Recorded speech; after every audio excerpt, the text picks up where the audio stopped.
Hello welcome to cos home. So చూసారు కదా, మొన్న పడిన మంచు అంతా కరిగిపోయి ఆఖరికి కొంచెం మిగిలిందనమాట. సో ఎవరైనా ఫస్ట్ టైం నా వీడియోస్ చూసినట్లయితే నా వ్లాగ్స్ అన్నీ కూడా రియల్ లైఫ్ టైం వ్లాగ్స్ అనమాట.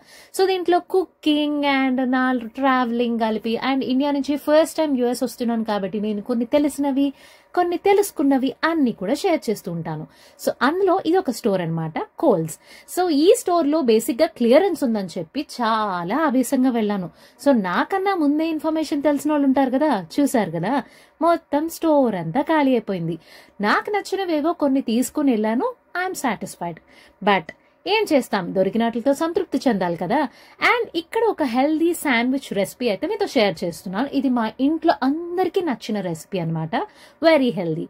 అండ్ ఇక్కడ కావాల్సింది sweet corn, onion, tomato and capsicum, carrot ఇవన్నీ కూడా తీసుకోవచ్చు. క్యాప్సికమ్ నేను తీసుకోవట్లేదు. అండ్ ఇక్కడ వెజిటబుల్స్ తో పాటు ఇలా గ్రేటెడ్ పన్నీర్ కూడా తీసుకుంటున్నాను. ఇక్కడ అయితే మనం స్లైస్డ్ గా క్యూబ్స్ గా కట్ చేయొచ్చు, గ్రేటెడ్ గా కూడా తీసుకోవచ్చు. సో దీనికి కావాల్సింది oregano flakes, chilli flakes, garam masala and minus. So దీంట్లో నేను ఇక్కడ ఇటాలియన్ హర్బ్స్ కూడా యూజ్ చేయొచ్చు, బట్ నేను only chilli flakes and oregano basic గా యూజ్ చేస్తున్నాను. అండ్ అలాగే గరం మసాలా. ఇవన్నీ కలిపి తిన్నప్పుడు కూడా ఇది ఓన్లీ సాలడ్ గా కూడా తినొచ్చు. And minus. సో మైనస్ వచ్చేసి ప్లెయిన్ మైనస్ అన్న తీసుకోవచ్చు, బట్ నేను ఇక్కడ చిపోట్లే ఫ్లేవర్ అయితే తీసుకుంటున్నా. సో ఇండియా నుంచి యుఎస్ వచ్చినప్పుడు అన్ని కొత్తగా ట్రై చేస్తున్నాను. అండ్ ట్రై చేసిన వాటిలో బ్రాండ్ తో సహా అయితే మీకు చూపిస్తున్నాను. సో నాకు నచ్చింది అనమాట. సో చీజ్ వచ్చేసి నేను ఇక్కడ ట్రబుల్ షెడర్ క్రాఫ్ట్ బ్రాండ్ అయితే తీసుకుంటున్నాను, మోజరెల్లా చీజ్ లాగా. సో ముందుగా కట్ చేసిన వెజిటబుల్స్ అన్నిట్లో కూడా ఈ గ్రేటెడ్ పన్నీర్ అంతా వేసేసి ఈ చిల్లీ ఫ్లేక్స్, ఆరిగానో, సాల్ట్, కారం, గరం మసాలా అన్ని వేసి మంచిగా మిక్స్ చేసి స్టఫింగ్ అయితే రెడీ చేసుకోవాలి.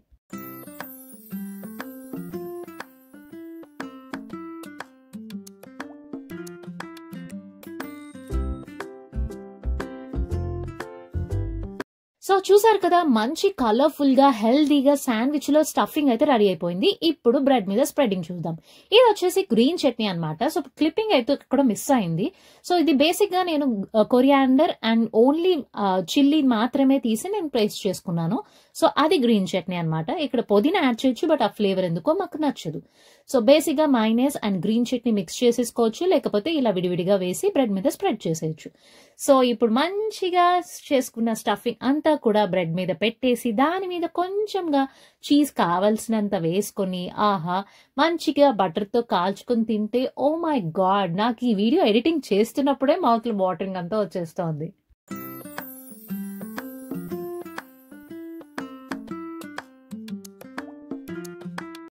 ఇంతకీ వ్లాగ్ ఎప్పటి నుంచో చెప్పలేదు కదా, ఫ్రైడే టు సండే అనమాట. సో యూజువల్ గా మేము వీక్ అంతా ఇంట్లోనే ఉంటాం, మాక్సిమం లైబ్రరీకి వెళ్తూ ఉంటాం. అదర్వైజ్ వీకెండ్స్ మాత్రమే బయటకు వస్తాం. సో కాస్కో అనమాట, ఇది సాటర్డే. సో మంచిగా కాస్కోలో షాపింగ్ అంతా చేసి సాఫ్టీ తిని బయటకు వచ్చేసాం. సో అక్కడ నచ్చినవి అయితే ఈ బేగల్ చిప్స్ అనమాట. సో ఇది బేసిక్ గా సాలడ్ మధ్యలో తింటూ ఉంటే చాలా బాగుంటుంది, టాపింగ్ గా కూడా పనికొస్తుంది. చాలా చాలా బాగుంది, గార్లిక్ ఫ్లేవర్ ఇవంతా ఉంది. ఎవరైనా కాస్కోకి వెళ్తే మస్ట్ అండ్ షుడ్ గా తిని ట్రై చేయండి. అండ్ అక్కడి నుంచి తీసుకొచ్చింది నేను బటర్ అనమాట. సో బేసిక్ గా ఇండియా నుంచి తీసుకొచ్చిన నెయ్యి అంతా అయిపోయింది, మా బుడ్డోడికి పెట్టాము. ఇంట్లో స్వీట్స్ ఒకేషనల్ గా వేసేసుకుంటూ వచ్చానమాట. ఇంకేం చేస్తాం, తప్పక బటర్ తో ఇలా నెయ్యి చేసుకున్నాం. సో కొంచెం తీసుకొచ్చిన బటర్ ని ఇలా మంచి బ్రౌనిష్ కలర్ లో తీసుకొచ్చి నెయ్యి అయితే చేసుకున్నాను. అండ్ చెప్పాను కదా, కొత్తగా ఫ్రెండ్స్ పరిచయం అయ్యారు. సో వాళ్ళే వీళ్ళు.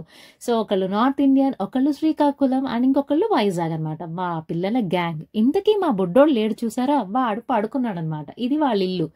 సో మంచిగా ఎంజాయ్ చేసాం. అందరూ స్కూల్ నుంచి వచ్చారనమాట. సో వాళ్ళ కోసం డంకిన్ లో ఇక్కడ హష్ బ్రౌనీస్ అని చెప్పి ఒక రెసిపీ ఉంటుంది. సో మా ఫ్రెండ్ లో ఒక అమ్మాయికి ఆ రెసిపీ వచ్చు అనమాట. సో పిల్లలందరికీ వండి పెట్టడానికి ఒక గ్రూప్ కుకింగ్ అయితే చేస్తున్నాం. సో నచ్చింది, బాగుంది. అండ్ ఒక కొత్త ప్లేస్ లో కొత్త ఫ్రెండ్స్ అండ్ వేరే వేరే ప్లేసెస్ నుంచి వాళ్ళ డిషెస్ ఇవన్నీ బాగుంటాయి కదా. సో ఈ మధ్య క్లోజ్ కూడా అయిపోయాం. ఎంత అంటే చెప్పలేము, ఎంత బోర్ కొడితే అలాగనమాట. బయటకు వెళ్ళి కలిసిపోయి అలా. సో ఇంతలో కుకింగ్ చేస్తుంటే వడగళ్ళ వాన, బాబోయ్, బయటకు వెళ్ళిపోయి చూసొచ్చేలోపు అయిపోయింది కూడా. సో ఇది వచ్చేసి ఈవినింగ్ గ్యాంగ్ అంతా ఒక చోట కలిస్తే ఎక్కడికొక్కడికి వెళ్ళాలని ప్లాన్ చేస్తూ ఉంటాం కదా, అదే ఇస్కాన్ టెంపుల్. చూసైతే మేము చాలా డిసప్పాయింట్ అయ్యాం. యాక్చువల్లీ దేవుడి దర్శనం అయితే బాగా జరిగింది, కానీ ఇస్కాన్ టెంపుల్ అలా ఎలా ఉంటుంది, అలా లేదు. సో ఏం చేస్తాం, అక్కడి నుంచి ఎవరి కాలు డిస్పోజ్ అయిపోయి ఎవరి ప్రయారిటీస్ తగ్గట్టు వాళ్ళు వెళ్ళిపోయాం. ఇంకా మేము కూడా ఫైనల్ గా ఒక ఇండియన్ రెస్టారెంట్ కి వెళ్ళి హ్యాపీగా తినేసి ఇంటికి వెళ్ళిపోయాం. సో మీరు సబ్స్క్రైబ్ చేయకుండా చూస్తున్నారు కదా, సబ్స్క్రైబ్ చేసుకోండి, ఫ్రీ ఆఫ్ కాస్టే కదా. అండ్ పక్కనే ఉన్న బెల్ ఐకాన్ ప్రెస్ చేసినట్లయితే నా ఫర్దర్ నోటిఫికేషన్స్ అన్ని కూడా మీకు వస్తాయి. ఇంకో ఇంట్రెస్టింగ్ వీడియోతో మళ్ళీ కలుస్తాను. Until then bye.